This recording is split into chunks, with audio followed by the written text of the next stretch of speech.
it wasn't like they're not yelling at you and screaming and kicking you around and all that kind of shit. It is a demonstration of your skills. And if you cannot demonstrate your skills to the highest level, then you go home. And what kind of skills?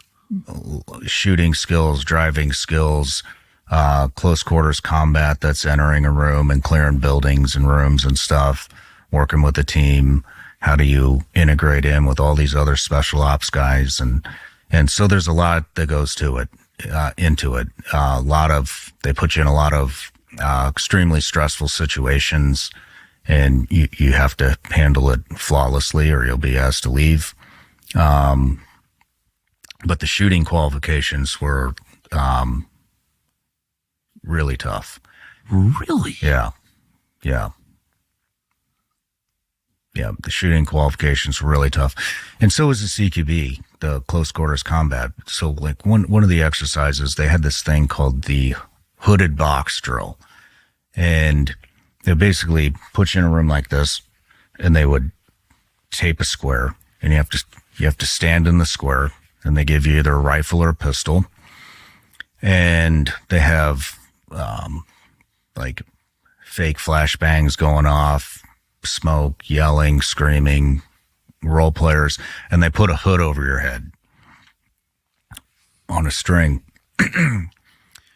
So this hood goes over your head. You can't see anything. It's dark. There's strobes. There's all kinds of shit going on. You can hear like all these screams and all this stuff going on, and you are not allowed to leave the box. And so they set up the scenario, and they lift the hood over your head, and then you have to deal with the scenario. So, like, I think the very first scenario, put the hood over my head. There's all these people in there. I can hear them. And they lift the hood up on the string, and there's a guy like closer than from me to you right now with a gun, with a rifle.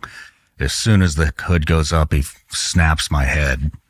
You're wearing a helmet, but he snaps my head with the muzzle of his rifle. We call it a muzzle snap, and or a muzzle strike, and it knocks me back. And then there's all these people in there that this guy's armed, this guy's unarmed. There's a female over there with a burqa on, and you don't know what's underneath. And you got another guy with a person with a gun in their head. People are shooting at you, and you have to deal and process all that information, not killing innocent, not killing unknown, and deal with the situation.